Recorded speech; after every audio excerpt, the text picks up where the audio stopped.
तो स्वागत है आपका संस्कृत के सीरीज में। उम्मीद करता हूँ कि आपने पिछला वीडियो जरूर देखा होगा। आपको पता होगा कि हम लोगों ने कितने चैप्टर अब तक पढ़ लिए हैं। हम लोग 1 पार्ट से लेकर 8 पार्ट तक संस्कृत के सब चैप्टर को पूरा फुल डिस्कशन के साथ पढ़े हैं। सिर्फ 1-2 में थोड़ा समय उसमें कुछ सब्जेक्टिव क्वेश्चन छोड़ दिया हूँ हिंदी वाला, उसको भी मैं करा दूँगा बाद में।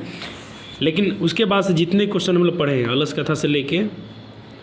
कथा से लेके जहाँ तक यहाँ तक 8 तक क्रमवीर कथा तक, यहाँ तक पूरा हम लोग डीपली बाई डीपली पढ़े हैं, ऑब्जेक्टिव टू सब्जेक्टिव पूरा। और यहाँ ऐसा पढ़े हैं हम लोग कि फिर हम लोग किसी को वहाँ से किसी को बता सकते हैं, समझा सकते हैं। और एग्ज़ाम में छूटने का तो डर ही नहीं है आपका। ऑब्जेक्टिव के लिए तो आप बेफिक्र हो गए होंगे। और मुझे अच्छा लगा कि आप लोग थोड़ा सपोर्ट कर रहे हैं, क्योंकि हम जब चैनल से शुरू किए थे तो कितना 49 या 42 तक हमारे पास सब्सक्राइबर थे। और उसके बाद आप लोगों के बदौलत हम लोग 100 के पार पहुँचे हैं, 113 तक। लेकिन हम लोग को अभी 1000 आदमी के पास कम से कम पहुँचना है, इतना मिनिमम होता है जो यूट्यूब का एक रिक्वायरमेंट है कि वहाँ तक 1000 सब्सक्राइबर होना चाहिए और वॉच टाइम हम लोग का पूरना चाहिए। तो आप लोग वीडियो देख रहे हैं, अच्छा लग रहा है, थोड़ा सा और आपकी सहयोग की ज़रूरत है। थोड़ा सा दिल से और सपोर्ट कीजिए ताकि हम लोग जल्द से जल्द 1000 सब्सक्राइबर तक पहुंच जाएं। और इसमें आप लोग के ही हाथ में है, मेरे हाथ में कुछ नहीं है। मेरे हाथ में है कि मैं अच्छे से ऐसे कंटेंट डालूं, कंटेंट आपको दूं, अच्छे से समझा दूं, यही मेरे लिए मैं कर सकता हूं। बाकी सब्सक्राइबर बढ़ाना, शेयर करना, ठीक है, ये आपके हाथ में होता है और हम लोग नहीं कर सकते। एक यूट्यूबर नहीं कर सकता है, ये हम पर बैन है। तो आप लोग ही शेयर कीजिए अपने, और आपको अच्छा लगता है तो लाइक और शेयर भी करेंगे साथ साथ में। और कोई प्रॉब्लम है तो उसके बाद अब कहीं हमसे कुछ त्रुटि होती है तो आप उसे कमेंट में मेंशन जरूर कीजिएगा। तो चलिए आज हम लोग पढ़ते हैं 9वां पाठ जो स्वामी दयानंद के बारे में है। इनका पूरा नाम होता है स्वामी दयानंद सरस्वती, ठीक है, यह संक्षेप में लिखा गया है दयानंद। इनका पूरा नाम स्वामी दयानंद सरस्वती होता है। ये क्या है? निबंध है। क्या है? निबंध है। हमने जो कल पढ़ा था क्या था? एक आधुनिक लघु कथा था, यानी छोटी सी कथा थी एक। ये विदुर नीति था, पढ़ा था हम लोग। चलिए इसको जल्दी से शुरू करते हैं अब। तो ये रहे स्वामी दयानंद सरस्वती, 9वां पाठ है। देखिए, इनको हम लोग समाज सुधारक के रूप में जानते हैं। आपसे कहीं पूछा जाए कि स्वामी दयानंद सरस्वती कौन थे, तो एक समाज सुधारक थे। तो अगर हम बात करें कि जो पहले जो संस्कृत आज से 2011 से 2018 तक 18 के पहले का पैटर्न जो था, तो उसमें कहीं कहीं से ये जो लाइन लिख देता था और उसका बोलता था कि इसका हिंदी में संस्कृत अनुवाद कीजिए। अब ऐसा प्रश्न नहीं पूछा जाता है। तो आपके लिए बहुत एक अच्छी खबर है कि सिर्फ आपको याद रखना है, कहानी का आपको मतलब याद होना चाहिए कि कहानी में आपने क्या क्या पढ़ा है, क्या सुना है, इतना याद रखिए, आपका पूरा काम बन जाएगा। तो आपके लिए बहुत आसान हो चुका है संस्कृत 2018 के बाद से। 2018 के पहले डिफ़िकल्ट था, थोड़ा कठिन परिश्रम था। वहाँ आपको सब लाइन भी याद होना चाहिए, उसका अर्थ भी याद होना चाहिए। अब वैसा नहीं है। तो सिर्फ हम लोग क्या करना है, इसमें आपको अर्थ याद रखना है हम लोगों की कहानी का अर्थ क्या है। सिर्फ अर्थ भी नहीं, आपको सिर्फ इसका भाव याद रखना है कि आपने क्या क्या इनके बारे में पढ़ा है। चलिए, मैं उम्मीद करता हूँ इसके लिए मैंने क्या किया है, इसका जितना इसका अर्थ होता है मैंने आपके लिए नोट्स बना दिया है, जो आप हर वीडियो में देखते आए होंगे, आपको पता होगा। देखिए, लेकिन यहाँ मैं थोड़ा सा कंजूसी किया हूँ, मतलब काम बचाया हूँ।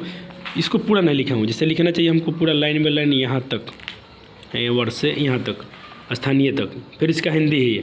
लेकिन देखिए, मैंने अंतिम अक्षर लिख दिया, पहचान लेंगे, पकड़ लेंगे कि आप कहाँ से कहाँ तक अर्थ पढ़ रहे हैं। अब हम लोग यहाँ से लेके और यहाँ तक का हिंदी जान रहे हैं, स्थानीय तक, ठीक है, यहाँ तक का। तो देखिए, पहले क्या लिखा है, पहले इनके ऊपर पढ़ते हैं कि लिखा गया कि आधुनिक भारत समाज के शिक्षात बहुत शिक्षित महान उदारक थे। ये स्वामी दयानंद क्या थे? महान शिक्षित उदारक थे। आधुनिक भारत के आर्य समाज नाम संस्था आया। ये क्या किए थे? आर्य समाज नामक संस्था का स्थापना किए थे। स्थापना इन्होंने क्या किया था? ये क्वेश्चन पूछता है हिंदी में कि स्वामी दयानंद आर्य समाज की स्थापना किसने किया था? तो स्वामी दयानंद सरस्वती ने।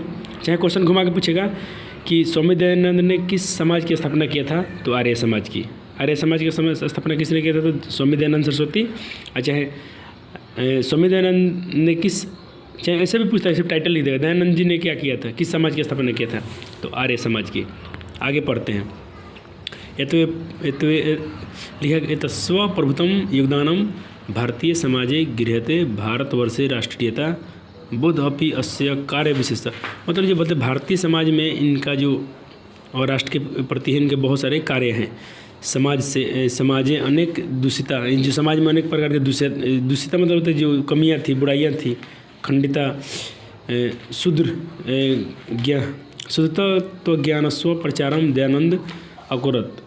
अयम पाठ, इस पाठ में हम लोग क्या क्या पढ़ेंगे वो बताया जा रहा है कि स्वामिनो दयानंद परिचय, इनका परिचय पढ़ेंगे। तस्व समाजदोर ने योगदान च, इन समाज के उदाहरण में इन्होंने क्या योगदान दिया इसके बारे में हम लोग पढ़ने वाले हैं। चलिए शुरू करते हैं चैप्टर को। मध्यकाल, यहाँ हम उनका थोड़ा इंट्रोडक्शन पढ़ेंगे इनके बारे में। मध्यकाले नाना कुत्स्य भारतीय समाज से अदुष्यन, ठीक है ना। इसका मतलब है कि जो मध्यकाल में अनेक निंदनीय कृतियों ने भारत समाज को दूषित किया था। नाना मतलब होता है अनेक प्रकार की कृतियाँ जो होती हैं, कृति यहाँ लिखा है कृति संस्कृत में, वो भारत समाज को क्या किया था, अदुष्यन यानी दूषित किया था। इसके बाद हम लोग पढ़ेंगे। चलिए इसका हिंदी ही पढ़ लेते हैं। आप इसको क्या कीजिएगा, यहाँ से धीरे धीरे रीडिंग कर लीजिएगा। हम इसका लाइन देखिए, यहाँ से यहाँ तक का हिंदी, यहाँ से सबका हिंदी लिखा हूँ, लेकिन एक जगह लिख दिया हूँ कि आपको पढ़ने में कठिनाई हो। देखिए इसको आप पढ़ के इंजॉय कीजिए, यहीं से आपका संस्कृत में एक भी क्वेश्चन नहीं छूटेगा। तो मध्यकाल में अनेक निंदनीय कृतियों ने भारतीय समाज में क्या किया था, भारत को दूषित किया था। कौन कौन सी कृतियाँ थी, जातिवाद, विषमता, अस्पृश्यता, यहाँ लिखा है ना अस्पृश्यता, इसको मतलब छुआछूत होता है। क्या होता है, छुआछूत, जो मैंने क्वेश्चन में लिख दिया है। धार्मिक कार्यों में आडंबर, यानी आडंबर मतलब होता है कुछ मतलब लोग जो भेद मतलब जो कुछ भोंडल बातें होती हैं, जो अंधविश्वास वाली बातें थी, उसी को बोला जाता है। स्त्रियों में अशिक्षा, स्त्रियों में क्या था, अशिक्षा का भाव था। विधवाओं की निंदित स्थिति, यानी जो विधवा औरत, जिस मान लीजिए कोई औरत है, उसका शादी हुआ, कोई लड़की की शादी हुआ, शादी के बाद उसका पति मतलब मर गया, अभी औरत जवान है, लड़की जवान है, बहुत मतलब शादी का भी 1-2 साल होता है और औरत जवान होती है और उसकी पूरी उम्र विधवा के रूप में गुजारनी पड़ती थी और उसकी स्थिति बहुत ख़राब हो जाती थी, पूरी की पूरी स्थिति खराब, ठीक है। इसके बारे में उन्होंने बहुत सब क्षेत्रों में इन्होंने काम किया था। शिक्षा की कमी आदि दोष प्राचीन समाज में थे। क्वेश्चन पूछा जाता है यहाँ से हिंदी में कि मध्यकाल में किस प्रकार की दोष पाए थे, चाहे मध्यकाल में किस प्रकार के बुराइयाँ थी, तो इन्हीं को आपको लिखना है, ठीक है ना। इन्हीं को, छुआछूत, जातिवाद, विषमता, छुआछूत की, धार्मिक कार्यों में आडंबर स्थिति, विधवाओं औरतों की स्थिति खराब थी, इसी को आपको लिखना है हिंदी में। इसीलिए आपको हिंदी पढ़ना सिर्फ जरूरी है। आपका संस्कृत अब हिंदू बन चुका है, हिंदी के रूप में है पूरा। अब यहाँ से पढ़ेंगे इसके आगे हम लोग प्राचीन समाज में थे। अतएव अनेक दलित वर्ग के लोगों ने हिंदू समाज छोड़कर दूसरे धर्म को स्वीकार किया। अब जो दलित हिंदू में जो दलित वर्ग थे, जो बहुत पिछड़े होते हैं, उन्हें बहुत परेशानियाँ हो रही थी, उनको बहुत मतलब भेदभाव उनसे किया जा रहा था, तो वो लोग तंग आकर के वो दूसरे धर्म में जा रहे थे। दूसरे धर्म बोले तो हिंदू छोड़ के सिख, ईसाई, मुस्लिम, जो भी उनको पसंद आता था उसमें वो लोग जा रहे थे। तो इस बात को बहुत गहरी बात थी ये एक धर्म के लिए। इस तरह विषम परिस्थितियाँ 19वीं शताब्दी में कुछ समाज सुधारक तो फिर समाज जो सुधारक थे उन लोगों ने इस पर थोड़ा गहन किया कि भाई क्या बात है कि हिंदू समाज के जो दलित वर्ग हैं, जो हिंदू धर्म छोड़ के दूसरे धर्म में प्रवेश कर रहे हैं। तो समाज सुधारक सत्यान्वेषी समाज की विषमता को दूर करने वाले भारतवर्ष में कार्य हुआ। फिर समाज सुधारक भिड़ गए कि नहीं भाई इसमें कुछ सुधार करना पड़ेगा। उनमें निश्चय ही स्वामी दयानंद सरस्वती के विचारों की व्यापकता और समाज सुधारक का संकल्प सर्वोच्च है। तो समाज सुधारक जितने भी हुए हैं, याद रखिएगा, विवेकानंद क्या थे, एक सर्वोच्च समाज सुधारक थे, बहुत सबसे ऊपर। जितने भी समाज सुधारक थे उनमें सर्वोच्च हैं, क्या है ये, सबसे ऊपर है। अब हम लोग पढ़ेंगे कहानी को यहाँ से। स्वामिनः जन्म गुजरात प्रदेश, जो उनका जन्म है गुजरात की, ये बहुत इंपॉर्टेंट लाइन है, टंकर नामक ग्राम में। याद रखिएगा स्वामी दयानंद का जन्म कहाँ हुआ था, तो टंकर नामक गांव में। किस गांव में, टंकर नामक, कहाँ है, गुजरात प्रदेश में। कब हुआ था, तो इसको भी याद रखेंगे, 1824 ईस्वी में, ठीक है ना। ये बहुत इंपॉर्टेंट लाइन है। बालकस्य नाम मूल शंकर इति कृत्यम। पूछता है क्वेश्चन कि स्वामी दयानंद के बालक के बचपन में क्या नाम था, तो मूल शंकर। क्या इधर रखिएगा, मूल शंकर। संस्कृत शिक्षाया एवं ध्यानम प्रारंभो जाता, जो उनकी प्रारंभिक शिक्षा किस भाषा से हुई थी, तो संस्कृत शिक्षा। इन्होंने पढ़ाई शिक्षा शुरू की किस भाषा में की, संस्कृत शिक्षा में। देखिए मैं आपको लाइन बाय लाइन एक्सप्लेन कर सकता हूँ, लेकिन समय बचाने के लिए और आपका नोट्स भी लिख लें, इसके लिए मैं पहले से नोट्स लिख देता हूँ कि आपको जल्दी से जल्दी वीडियो हो जाए और आपका भी समय बचे और हमारा भी समय बचे, दोनों काम। क्योंकि देखिए आपके पास तो बिल्कुल समय नहीं है, आपके पास जितना कम समय में अच्छा आपको चीज़ दे दिया जाए वही आपके लिए बेटर होगा, वही मैं कोशिश करता हूँ। ऐसा नहीं कि आज दिन इसका अर्थ ही समझाते चला गया, फिर अब मान लीजिए कि और समझें तो भूल भी सकते हैं, लेकिन अब एक बार लिखित नोट्स रख लेंगे अपने पास में तो थोड़ा हो सकता है भूल गए तो फिर दोबारा पढ़ लेंगे, बार बार वीडियो देखने की ज़रूरत नहीं पड़ेगी आपको। तो चलिए अब इसका पढ़ लेते हैं जो लाइन बता रहा हूँ। लेकिन ध्यान दीजिएगा, आप पूरा आप कंजूसी मत कीजिएगा, आप यहाँ से लेकर यहाँ तक पॉइंट नोट कर सकते हैं अपने नोटबुक में, और इसका एक बार हिंदी ऐसे नोट कीजिएगा। आप हमेशा किसी को पढ़ाने में सक्षम रहेंगे यहाँ से, तो क्लीन हो जाए। हाँ चलिए, स्वामी दयानंद जी का जन्म गुजरात प्रदेश के टंकर नामक गांव में हुआ था। कब हुआ था भाई? तो 1824 में हुआ था। बालक नाम क्या था उनका? मूलशंकर, यानी बचपन में क्या नाम था उनका? तो मूलशंकर याद रखिएगा, रखा गया था, यह था। संस्कृत शिक्षा में अध्ययन शुरू किए। किस भाषा में अध्ययन शुरू किए? संस्कृत भाषा में। कर्मदंडनीय परिवार में उस समय ऐसी व्यवस्था थी। देखिए अब यहाँ से क्वेश्चन क्या पूछा जाता है, संस्कृत, देखिए कर्मकांडीय परिवार, उनका परिवार क्या था? तो कर्मकांडीय परिवार, याद रहेगा ना आपको। आपने बहुत संस्कृत को एंजॉय करते आ रहे होंगे, आपको पहले, इसके पहले आपको संस्कृत को थोड़ा आपको डिफिकल्ट लगता होगा, लेकिन आपको अब संस्कृत से प्यार होता हो गया, आपको प्यार हो रहा होगा कि संस्कृत आपको कितना अच्छा लगता होगा। देखिए सिर्फ कोई सब्जेक्ट भारी नहीं होता है, कोई सब्जेक्ट कठिन नहीं होता है, कोई मेरे ख्याल से जहाँ तक हमने सुना है, जो हमारे गुरु लोग बताते हैं कि कोई बच्चा ख़राब नहीं होता है। सिर्फ प्रॉब्लम होता है कि उसको पढ़ाने लायक एक शिक्षक अच्छा मिल जाए तो बच्चा कोई ख़राब नहीं होता है। और कोई बच्चा फेल नहीं होता है, जो फेल होता है सिस्टम फेल होता है। और कोई बच्चा हमारे पास पढ़ता है वो फेल हो गया तो उसमें वो लड़का फेल नहीं करता है, वो शिक्षक फेल हो जाता है। ये मान के शिक्षक मैं पढ़ाता हूँ बच्चे को, और यही समझना चाहिए हर गुरु को कि कोई बच्चा फेल नहीं होता है, उसका शिक्षक फेल होते हैं। क्योंकि कोई बच्चा नहीं पढ़ रहा है, क्या है, क्या उसको समझ में नहीं आ रहा है, कहाँ प्रॉब्लम है, ये सब करना चाहिए। हाँ, अगर बहुत चीज़ करने के बाद वो जानबूझ के लापरवाही करता है तो उसको आप बाहर कर सकते हैं, उसको मना कर सकते हैं पढ़ने से। लेकिन कोई बच्चा आपके पास पढ़ रहा है कंटिन्यू, फिर वो फेल होता है तो समझिए कि पूरा सिस्टम फेल होता है, बच्चा फेल नहीं होता है। तो मंदबुद्धि से मंदबुद्धि बच्चे को पढ़ा देना, उसके दिमाग में कुछ घुर के रख देना, ये एक अच्छी शिक्षक की कला होती है, और शिक्षक में ऐसा गुण होना चाहिए। मैं बहुत कोशिश करता हूँ कि बच्चे को समझ में आ जाए, क्योंकि तेज़ तो भाई पढ़ ही लेंगे, लेकिन उनका क्या, जो बहुत थोड़ा जिनको शिक्षा में थोड़ा शुरू से नहीं मिल पाए, उनका बेस थोड़ा कमज़ोर है, उनके लिए कुछ करना है। तो आप जुड़िए इस चैनल से। मैं आने वाला सीजन में बहुत बेसिक फाउंडेशन पे चलाऊँगा, पूरा जीरो लेवल से पढ़ाई होगी। अभी तो फिलहाल देखिए, अब जीरो से हम लोग पढ़ेंगे तो फिर जीरो ही रह जाएंगे। अब हमारे पास समय ऐसा है कि कम समय में क्या किया जाए कि हम 90% नंबर ला दें। तो उसके लिए मैं ये सब चीज़ें कर रहा हूँ, जो आपके लिए बहुत, देखिए बहुत बड़ा फैक्ट साबित होगा आपके लिए एग्जाम में। एक बार जुड़ रही है हमसे परीक्षा के समय तक ले। तो चलिए, उनके कर्म थे, उनके परिवार के बारे में हमने पढ़ा। देखिए, शिवोपासक परिवार में निर्मित, पूछता है कि उनका जो परिवार था किसका उपासक था। अब ऑप्शन में रहेगा विष्णु, राम, कृष्ण, शिव।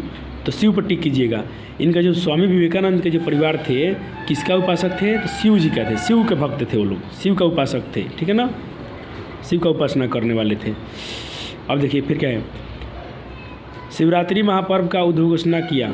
और जो शिवरात्रि के जो पर्व है ना, तो उनके पास बहुत, उनके घर में रात को जागरण होता था, मूलशंकर घर में। उसमें बचपन में तो उनका नाम क्या था? मूलशंकर, जागरण होता था। तो देखिए शिवरात्रि, यहाँ से क्वेश्चन पूछता है कि महाशिवरात्रि की रात के बाद स्वामी दयानंद के जीवन में क्या बदलाव आया। देखिए इनके बारे में बहुत घटना घटी यहाँ से। जब उन्होंने शिवरात्रि को जागरण कर रहे थे तो शंकर जी की मूर्ति पर देखे कि एक चूहड़ चढ़कर, जो उन पर चढ़ाए गए थे ना लड्डू वड्डू, जो थी प्रसाद वसाद, वो चूहा खा रहा था। तो मूल शंकर ने सोचा कि यह मूर्ति तो साधारण है। उन्हें सोचा कि ये मूर्ति जो शिव जी का मूर्ति है ये तो साधारण है, इसमें तो कुछ ही नहीं जान पा कि एक जीव आता है और जो हम लोग चढ़ाएँ उसको खा के भाग रहा है, ये मूर्ति कुछ नहीं कर रहा है उसका। तो इनका मतलब उस दिन से मूर्ति से विश्वास उठ गया। इन्होंने सोचा कि देवता की प्रतिमा नहीं है, ये देवता नहीं है, सिर्फ मूर्ति है ये क्या समझ गए कि एक देवता की मूर्ति है, इसमें देवता नहीं है। यानी रात्रि जागरण छोड़कर मूल शंकर घर चले गए। उनके घर में क्या होता था शिवरात्रि के दिन, उस एक रात्रि जागरण होती थी, सब लोग जगते थे, वहाँ खुशियाँ त्यौहार को जमकोल मनाते थे। लेकिन ये चले गए। जब ने कब से चले गए, इनका दिल कब से टूट गया, जब देखा कि मूर्ति पे चढ़ के चूहा खा रहा है लड्डू वड्डू चढ़ाए के प्रसाद को, और मूर्ति कुछ नहीं कर रहा उसका। तो इन्होंने सोचा कि मूर्ति में भगवान है ही नहीं है, इनका विश्वास उठ गया मूर्ति पूजा से। तो इन्होंने क्या किया, मूर्ति पूजा से इनका विश्वास खत्म हो गया। 2 वर्ष के भीतर उसकी पत्नी भी की ससुर का निधन हो गया। अब देखिए उनके पत्नी के ससुर इनका निधन हो गया, कहने का मतलब हुआ कि इनके पिताजी होंगे, ठीक है। इसके घर छोड़कर थी हृदय, फिर इसका हम लोग पढ़ेंगे। यहाँ से देखिए क्वेश्चन अब क्या पूछेगा आपसे एग्जाम में, पूछेगा कि शिवरात्रि के बाद थी दयानंद सरस्वती के, दयानंद में क्या बदलाव आया। क्या किस चीज़ से विश्वास हट गया था बताइएगा? मूर्ति पूजा से विश्वास हट गया। ये मृत्यु फिर ये किसके विरोधी हो गए? मूर्ति पूजा के विरोधी हो गए। इनकी मूर्ति की पूजा नहीं करना चाहिए, इसमें भगवान नहीं होते हैं, इनका ये मानना था। अब देखिए क्या, जब यहाँ से फिर पढ़े हम लोग, फिर क्या कि जब ये विभिन्न साधुओं संतों से संगत हुई इनकी, कहाँ? मथुरा में विद्वान बिरजानंद। कौन? बिरजानंद, जो आँख के अंधे थे। इनको एक विद्वान से भेंट हुआ जो आँख से अंधे थे। कौन? बिरजानंद क्या थे? आँख से अंधे थे। उनके समीप आए, यानी उनके करीब गए, उनसे तुरंत से मुलाकात हुई, उनसे आर्ष ग्रंथों का अध्ययन प्रारंभ किए। अब बिरजानंद के उत्तर उपदेश से वैदिक धर्म का प्रचार किया। इन्होंने बिरजानंद से बहुत सारा शिक्षा ली और फिर किसका प्रचार किया? उपदेश का, वैदिक धर्म का प्रचार किया, ठीक है ना। और सत्य के प्रचार में अपने जीवन को समर्पित कर दिए। उसके बाद से इन्होंने सत्य के प्रति अपने जीवन, अपने आप को झोंक दिया, उसमें पूरा उसके समर्पित हो गए, पूरा अपना जीवन उसी में बिता दिया धर्म का प्रचार करने में। फिर देखिए क्या, धार्मिक आडम्बरों का खंडन भी किया। आडम्बर मतलब जो धर्म में जो भवंड थी मन ग्रंथ बातें होती हैं, उसको उन्होंने खंडन किया, उसको नहीं माना, जैसे मूर्ति पूजा। अनेक विद्वान उनसे पराजित हार गए। अब जिस पॉइंट पे लड़ते थे ना, उस पर किसी को हरा देते थे। ऐसे ही कोई तथ्य पे नहीं लड़ते थे। जैसे इन्होंने सोचा कि मूर्ति में भगवान नहीं है, तब कोई आएगा विरोध करने तो उसको ये गलत साबित कर देते थे, क्योंकि ये गलत पॉइंट पे नहीं लड़ते थे। तब क्या हुआ, इनसे जितने विद्वान लोग थे हार गए, पराजित हो गए और इनके मत में दीक्षित हो गए। इनके ही बात पे वो भी चलने लगे। अब अंतिम जो यहाँ से पढ़ेंगे हम लोग, यहाँ से अभी देखिए इतना बड़ा पॉइंट ये था, इसका हम लोग ने हिंदी जान लिया। आप पूरा पढ़ के देखिए, वही से बात है। बैरा के बाद सगीर में पर्यटन विभिन्न विदुषा साधु संगत, है ना, साधु संगत हुआ। किससे हुआ? बिरजानंद से हुआ। सब वही बात को मैं लाइन बाई लाइन लिखा हूँ। आप इसका चाहेंगे तो एक एक लाइन लिखिए, उस वहाँ से हिंदी उतार सकते हैं, लेकिन आप पूरा लिख लीजिए, पूरा हिंदी लिखिए, आपको पढ़ने मजा आएगा। अब देखिए क्या हुआ, स्त्री शिक्षाया विधवा विवाह से, विधवा विवाह। देखिए अच्छा, मान लीजिए कोई पुरुष है, उसकी पत्नी मर जाती है तो उसका शादी हो जाता है। लेकिन कोई अगर लड़की है, उसके अगर पति मर गया तो फिर वो लड़की को ज़िंदगी भर ऐसा ही जीना पड़ता है। यानी विधवा विवाह नहीं कर सकती है, लेकिन एक लड़का कर सकता है। तो ये गलत, छुआछूत के बाद एक भेद हुआ कि नहीं? मतलब एक गलत भाव हुआ किसके प्रति? एक नारी के प्रति। एक पुरुष दोबारा शादी कर सकता है, लेकिन एक महिला का पति मर जाती है तो उसको शादी नहीं करने का हक है।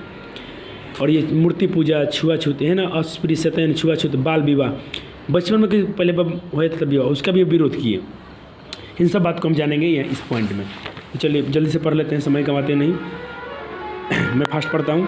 स्त्री शिक्षा, विधवा विवाह, मूर्ति पूजा का खंडन और बाल विवाह रोकने के लिए विभिन्न समाज सुधारकों के साथ मिलकर महान प्रयास किए, ठीक है ना। अपने सिद्धांत, ये लाइन यहाँ नहीं लिखना है, यहाँ से ये वाला लाइन आपको नहीं लिखना है, फिर यहाँ से लिखना है। अपने सिद्धांतों के संकलन के लिए सत्यार्थ प्रकाश नामक पुस्तक राष्ट्रभाषा में लिखकर अपने अनुयायियों के लिए बड़ा उपकार किया। किसके लिए बड़ा उपकार किए? अपने अनुयायियों के लिए, नहीं मेरे पूर्वज, इसको पूर्वज टाइप से हम समझेंगे। अपने पूर्वजों के लिए क्या किए? बहुत मतलब बड़ा उपकार काम किए। किस चीज़ के बारे में? सत्यार्थ प्रकाश नामक एक पुस्तक को राष्ट्रभाषा में लिखकर, यानी हिंदी में लिखकर, और वेदों के प्रति भी सभी धर्मानुयायियों के ध्यान आकर्षित करते हुए स्वयं संस्कृत, हिंदी और वेद भाषा की रचना की, ठीक है। प्राचीन शिक्षा के दोषों को दिखाकर नवीन शिक्षा का मार्ग दिखलाया। बोले कि पहले की जो शिक्षा थी वो बेकार है, अब नई टेक्नोलॉजी की एजुकेशन है, नया एजुकेशन है, इसको अपनाना चाहिए। इस पर उन्होंने कार्य किया। 1875 ईस्वी में मुंबई नगर में आर्य समाज नामक संस्था का स्थापन किए। पूछता है क्वेश्चन कि आर्य समाज की स्थापना किसने किया? तो स्वामी दयानंद सरस्वती ने। एक क्वेश्चन यहाँ से पूछता है कि किस नगर में किए थे? तो मुंबई नगर में, याद रखिएगा, VVI प्रश्न है ये। अनुयायियों के लिए मूर्त रूप में समाज के संशोधन का उद्देश्य प्रकट किया। अब अंतिम वाला पढ़ लेते हैं, ये वाला लाइन। संप्रति आर्य समाज सखा परिषद देशे विदेशे, और जो देश विदेश है इनके सभी जगह इनकी चर्चाएं होने लगी, और सब जगह इनकी जो आर्य समाज की शाखा है सब जगह। देखिए इस समय आर्य समाज की शाखाएँ और प्रशाखाएँ देश और विदेश में प्रायः प्रत्येक नगर में हैं। सभी जगह समाज के दोष और शिक्षा में सुधार कर रहे हैं। इनकी जो संस्थाएं आर्य समाज है स्थापना कर दिए, आज ये सभी जगह हैं। और ये क्या करती हैं आर्य समाज की? इनका क्या उद्देश्य होता है कि समाज में शिक्षा सुधार का करना। एक स्कूल भी है इनके नाम से, वो स्कूल एक इसके तरह में शिक्षा के पक्ष में एक गुरुकुल बोलते हैं, एक विद्यालय भी है जिसका नाम है DAV विद्यालय। आप याद रखिएगा, पूछता है कि DAV का किसने किया था? तो इसको स्वामी दयानंद मत बताइएगा। बोला कि DAV विद्यालय समूह का प्रारंभ 1863 ईस्वी में स्वामी नंदादि के पश्चात स्वामी दयानंद की पश्चात यानी इनके मरने के बाद, इनकी मृत्यु कब हुई थी? तो 1883 में, याद रखिएगा। जन्म आपने क्या पढ़ा था? 1800, इनका जन्म पढ़ा था अपने 1824 में, 1824 में। मृत्यु कब हो चुकी थी? तो 1883 में, ठीक है ना। अब 1883 की ईस्वी के मतलब इनके मरने के बाद इनके जो अनुयायी थे वो लोग क्या किस समाज का, किस विद्यालय की स्थापना किए थे? DAV। पूछेगा DAV की स्थापना किसने किया था? तो इनके अनुयायियों ने। तो इस पे हम लोग बहुत ध्यान रखेंगे कि DAV जो विद्यालय है इसका स्थापना थी जो इसका इन्होंने नहीं किया था, स्वामी दयानंद के अनुयायियों ने किया था। किसने किया था? इनके अनुयायियों ने, उनके अनुयायियों द्वारा किया गया। वर्तमान शिक्षा पद्धति और समाज, जो आज की हम लोग शिक्षा है कि परिवर्तन में दयानंद और आर्य समाज का योगदान सदा स्मरणीय रहेगा, चाहे है, ठीक है ना। इस तरह हम लोग का क्या होता है, चैप्टर का भावार्थ जो हम लोग पढ़े इसका डिस्कशन खत्म होता है। उम्मीद करता हूँ कि पूरा आपको अच्छा लगा होगा। सिर्फ आपको एक थोड़ा सा काम करना होगा कि इसको आपको एक बार लिखना होगा। ज़्यादा समय नहीं लगा, मान के चलिए कि आपको आधा घंटा 1 घंटा लगता है लिखने में, आप जरूर लिखिएगा। चलिए अब जो प्रश्न पूछे जाते हैं जब से 2018 से पैटर्न बदला है आपका, इसके अनुसार देखते हैं। देखिए पहला प्रश्न हम लोग मैंने लिया है, स्वामी दयानंद ने अपने सिद्धांत के संकलन के लिए क्या किया? उन्होंने अपने सिद्धांत के लिए संकलन के लिए क्या किया? तो आप लिखेंगे स्वामी दयानंद ने अपने सिद्धांत संकलन के लिए वैदिक यानी वेद, धर्म और सत्यार्थ प्रकाश नामक ग्रंथ की रचना की, ठीक है ना। अब देखिए दूसरा प्रश्न भी अच्छा है, स्वामी दयानंद ने समाज के उद्धार के लिए क्या किया? यानी समाज सुधार के लिए उन्होंने क्या किया? क्वेश्चन कैसे भी पूछ सकता है कि उन्होंने सुधार, देखिए मैं लिख भी दिया हूँ, अथवा सवाल कैसे पूछ सकता है कि समाज के उन्नयन में स्वामी दयानंद के योगदान पर प्रकाश डालिए, चाहे समाज सुधार में उनका क्या योगदान था, तो उन्होंने क्या क्या किया था, सारी चीज़ को लिख देंगे। तो स्वामी दयानंद ने समाज के उद्धार के लिए स्त्री शिक्षा पर बल दिया, विधवा विवाह हेतु समाज को प्रोत्साहित किया। उन्होंने कहा कि देखिए जब पुरुष विवाह कर सकता है, उसके कोई लड़के की शादी हुआ और 1-2 साल में उसकी पत्नी मर जाती है तो फिर दोबारा उसकी शादी कर देते हैं धूमधाम से। लेकिन जब एक लड़की का शादी हुआ, मान के चलिए आज शादी हुआ, 1 साल में उसकी पति मर गया, अब बताइए बिना पति के उसको जीना पड़ता है पूरा जीवन, वो नहीं कर सकते शादी। पहले के समाज में ऐसा था, अब तो हो जाता है, अब लोग कर देते हैं, पहले नहीं होता था। तो अब होता है तो ये किनका देन है? ये विवेकानंद थी, स्वामी दयानंद सरस्वती का एक बहुत बड़ा योगदान है, उनके कारण ही होता है। उन्होंने बहुत विरोध किया इसका, तब जाके इस सिस्टम को लाए, समाज में लाए कि नहीं आप कर सकते हैं, जिस तरह एक पुरुष है उस तरह एक औरत भी है, जिस तरह लड़का होता है उस तरह लड़की होती है, लिंग में भेदभाव नहीं करना चाहिए। फिर उन्होंने क्या क्या किया था? मूर्ति पूजा का विरोध किया था। समाज में छुआछूत, जैसे दलित को लोग छुआछूत करते थे, ये छोटा कास्ट है, चमार है, दुसाध है, ऐसा बोलते नहीं थे। इनको नहीं पता, नहीं सब इंसान एक जैसे हैं, अगर हिंदू है तो हिंदू है, उसका सब इन्होंने सारे सुधार में काम किए। इसको आप जिक्र कर देंगे, आपका पूरा नंबर आएगा। चलिए अगला प्रश्न पढ़ते हैं। कोई प्रश्न आपको डिफिकल्ट नहीं दिख रहा होगा। देखिए तीसरा प्रश्न है, स्वामी दयानंद को मूर्ति पूजा के प्रति अनास्था कब हुई? कब से उनको मूर्ति पूजा से घृणा हुई? कब से उनको मूर्ति पूजा से विश्वास हट गया? अथवा ऐसे पूछ सकता है, स्वामी दयानंद को मूर्ति पूजा के विरोधी कैसे हो गए? या ऐसे पूछ सकता है कि शिवरात्रि की रात के बाद उनके मूर्ति पूजा की अनास्था कैसे हुई? सब क्वेश्चन अनेक रहेगा, आंसर का एक ही होगा सबका। तो इतना थोड़ा सा इस पर केयर रखिएगा, इस बात जो बताया हूँ मैं। क्वेश्चन घुमा फिमा के एग्जामिनर से पूछ सकता है, लेकिन उसका मतलब वही पूछना चाहता है कि उनके मूर्ति पूजा से विश्वास कब हट गया। तो देखिए स्वामी दयानंद के माता पिता शिव के क्या थे? उपासक थे। तो महाशिवरात्रि के वो लोग क्या करते थे? जागरण करते थे। अब विशेष रूप से पूजा मनाते थे, रात भर जागरण होता था। तभी स्वामी दयानंद भी जागरण करते थे। उस समय इनका नाम क्या था? मूल शंकर नाम था। बचपन में उन्होंने देखा कि शिव जी की मूर्ति पर क्या एक चूहा चढ़कर उन पर चढ़ाए गए प्रसाद को क्या कर रहा, खा रहा था। तभी उन्होंने महसूस हुआ कि मूर्ति में भगवान नहीं है। तभी से उनका विश्वास क्या हुआ? हट गया मूर्ति से, और वो क्या किए? इसके विरोधी हो गए। इस तरह मूर्ति पूजा क्या होगा? विरोधी हो गए। क्वेश्चन कुछ भी पूछे, आंसर आपका यही होगा। इस टाइप से जो भी प्रश्न पूछे। मध्यकाल में भारतीय समाज में कैसी कुरीतियाँ थी? पढ़ा था ना हम लोगों ने, छुआछूत, स्त्री बाल विवाह, विधवाओं की दुर्गति, यही सब को जिक्र कर देना है। आप इसको बढ़ा चढ़ा के अपने भाषा में लिख सकते हैं, लेकिन थोड़ा सा केयर कीजिएगा कि आपसे नंबर कितना दे रहा है। अगर 2-2 नंबर के लिए पूछे जाते हैं तो आप इतना ही लिखिएगा, और बोल दे आपको ज़्यादा नंबर दे तो आप इसको बढ़ा चढ़ा थोड़ा सा और एडवांस लिखिएगा। लेकिन ये क्वेश्चन उतने 2 ही नंबर के साथ पूछे जाते हैं। मैं देखा हूँ पैटर्न, इससे ज़्यादा नंबर मिलता नहीं, 2 या 3 नंबर। तो इतना लिख देंगे तो बहुत हो जाएगा। अब 5वां नंबर सवाल देखिए, मध्यकाल में भारतीय समाज को कैसे दूषित हो गया? तो फिर इसी का आंसर लिख देंगे आप। इसी प्रकार दूषित हो गया था ना, हम लोग पढ़े थे कि वो दूषित हो गया था। आदि अनेक उदाहरण जैसे दलित हिंदुओं के समाज में तिरस्कार छोड़कर दूसरे में परिवर्तन हो लेते और दूषित समाज क्या हो गया था, पूरी तरह से दूषित हो गया था। इसी को आप लिख देंगे इसमें। अब अगला प्रश्न, स्वामी दयानंद शिक्षा की व्यवस्था का वर्णन करें। उनकी शिक्षा व्यवस्था जो थी उसके वर्णन कीजिए। तो स्वामी दयानंद पहले क्या पढ़े थे, संस्कृत से पढ़े थे, ठीक है ना। अब बाद में क्या हुआ कि वो नई शिक्षा पद्धति को प्रोत्साहन किए हुए वैदिक शिक्षा के साथ साथ वो विज्ञान शिक्षा को भी आवश्यक मानते थे। उन्होंने अपनी शिक्षा में स्त्री छुआछूत, बाल विवाह का निवारण, विधवाओं के पे अत्याचार में सुधार का विरोध किया।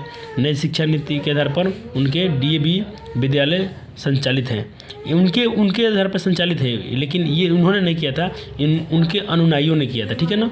जो उनके रास्ते पर चलने वाले थे उन्होंने किया था। तो इस तरह आपका ये सब्जेक्टिव क्वेश्चन का शायद सीरीज समाप्त होता है। एक और प्रश्न है, वैदिक धर्म के प्रचार के लिए स्वामी दयानंद ने क्या किया। वेद का प्रचार के लिए उन्होंने क्या किया था, पहले जाके मिले थे उन लोग से।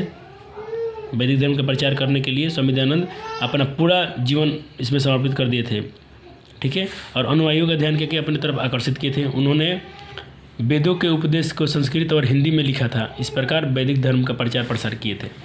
अब जिसका इंतजार था आपको उसके पास चलते हैं, जिसको ऑब्जेक्टिव के लिए आप लोग बहुत उत्साहित रहते हैं और रहना भी चाहिए, क्योंकि आपको सबको पता हो गया है पैटर्न अभी दोहरा थी। खासकर 21 में जब जैसे पूछा गया था कोरोना के कारण पूरे 100 ऑब्जेक्टिव 100 नंबर क्वेश्चन में। अगर 80 नंबर का पेपर तो 80 ऑब्जेक्टिव, 100 नंबर का पेपर तो 100 ऑब्जेक्टिव, और उसमें से आधा आधा आपको कर लेना है। इतना आसान छूट है। इसके बाद से भी अगर अच्छा नंबर नहीं लाते हैं तो समझिए कहीं ना कहीं आप बहुत बड़ी गलती कर रहे हैं, क्योंकि अभी बहुत अच्छा पैटर्न है आपके लिए, बहुत अच्छा सुनहरा मौका है। यहीं से पढ़ लीजिए। अभी तक ने अपने जो लापरवाही किया सब माफ हो जाएगा। अंत भला तो सब भला। चलिए, पहला ऑब्जेक्टिव क्या है, स्वामी दयानंद कौन थे, तो समाज सुधारक थे। क्या थे, समाज सुधारक। तो समाज जो द्वारा संस्कृत में पूछ सकता है, हिंदी में क्या रहेगा, समाज सुधारक। ऑप्शन बी राइट हो जाएगा। स्वामी दयानंद का जन्म कब हुआ था भाई, तो 24 में पढ़ते ना, 1824 में हुआ था। स्वामी दयानंद का जन्म किस गाँव में हुआ था, तो पढ़ते ना टंकरा में यहाँ हुआ था, टंकड़ा में। टंकापुर मत मारिएगा, टंकरा में हुआ था। कहाँ था ये, गुजरात में था। स्वामी दयानंद ने के बचपन में क्या नाम था, मूल शंकर। Option C. गुजरात प्रदेश स्थित टंकर ग्राम में। देखिए इसी क्वेश्चन को 3 को ही घुमा के पूछा है। मैं इसको छोड़ रहा था, लेकिन मैं सोचा चलिए एक और कर दूँ। नहीं तो बोलेंगे सर ने ऐसा पढ़ाया, ऐसा पूछ दिया। अरे बात तो ही पूछा ना। गुजरात प्रदेश स्थित टंकर ग्राम में किसका जन्म हुआ था भाई, किसका जन्म स्थल है, तो स्वामी दयानंद विवेकानंद का है कि स्वामी दयानंद सरस्वती का है, तो इनका है स्वामी दयानंद का, ब्रिजानंद का नहीं है। ऑप्शन बी हो जाएगा इसका। डी नहीं लिखा हूँ, जगह कम था, तो डी में कोई नहीं है और कोई नाम हो सकता है।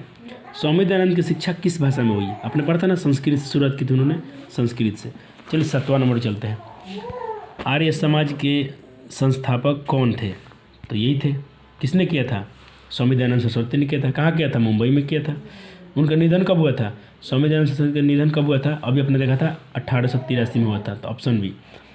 आर्य शब्द का अर्थ क्या होता है, श्रेष्ठ होता है। क्या होता है, श्रेष्ठ होता है, सभ्य नहीं, सामान्य नहीं, श्रेष्ठ, सबसे बड़ा होता है।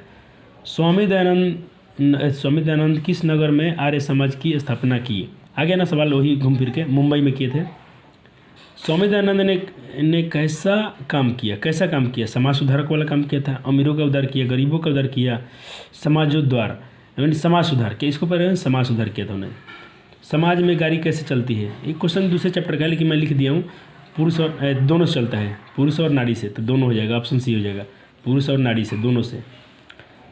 स्वामी दयानंद का जन्म किस परिवार में हुआ था भाई, अधार्मिक, एकल, संयुक्त, कर्मकांडी में हुआ था। डीएवी विद्यालय की स्थापना किसने की, स्वामी ब्रजानंद ने, स्वामी विवेकानंद ने, राजा राम मोहन राय ने, स्वामी दयानंद के अनुयायियों ने, डी हो जाएगा। स्वामी दयानंद का परिवार किसका उपासक था, विष्णु जी का, शक्ति का, कि शिव जी का, कि सगुन का, तो शिव जी के उपासक थे ना, शिवरात्रि में वो जागते थे, शिव जी का पूजा करते थे। चलिए अगला प्रश्न देखते हैं। स्वामी दयानंद ने किस संस्था का स्थापना किया, वही आर्य समाज की किया था। स्वामी दयानंद के लिए कौन सा पर्व उद्बोधक सिद्ध हुआ, कौन सा पर्व, वही शिवरात्रि वाला, जो रात में जगे थे ना, वहीं से उनका जीवन में टर्न आया। उन्होंने मूर्ति पूजा का विरोध किया, वहाँ से फिर वो चले गए, फिर समाज सुधार में लग गए, तो उनके जीवन में उद्बोधक जो सबसे टर्निंग पॉइंट था वही था। तो इस तरह आपने पूरा मस्ती में इसको एंजॉय किया। अब बताइए, आपसे मैं बताऊँ, अगर आप एक चैप्टर पढ़ लिए, अब आपसे क्वेश्चन छूटेगा एग्जाम में कोई भी, और आपको रटने की जरूरत पड़ा? नहीं पड़ा। सिर्फ आपने क्या सुना, कहानी सुना। आज के दिन में अभी हम लोग ऑफलाइन क्लासेस में पढ़ा रहा हूँ, अभी तो मैं बहुत पीछे हूँ। जब ऑफलाइन में क्लासें हो जाती हैं तो बच्चे लोग पूरा खुश हो जाते हैं, उनको वहीं पे याद हो जाता है। तो उम्मीद करता हूँ कि वही उतना ही मैं प्रेम से आपको भी पढ़ाता हूँ। जो मैं ऑफलाइन क्लासेस में जो शुल्क दे के बच्चे पढ़ते हैं, ऑनलाइन में फ्री में पढ़ते हैं, मैं दोनों में उतना ही एनर्जी से पढ़ाता हूँ जितना कि यहाँ पे। लेकिन यहाँ थोड़ा मैं शॉर्टकट में चलता हूँ, थोड़ा समय वीडियो लंबा ना हो जाए, इसके लिए इस बात को थोड़ा ध्यान देना पड़ता है। बाकी अपनी समस्याओं के लिए कमेंट कीजिए, लाइक कीजिए, शेयर कीजिए और सेशन को बहुत सारा प्यार दीजिए। ठीक है, आपके प्यार के लिए बहुत बहुत मैं आभारी रहूँगा। धन्यवाद, थैंक यू। मिलते हैं नेक्स्ट वीडियो में।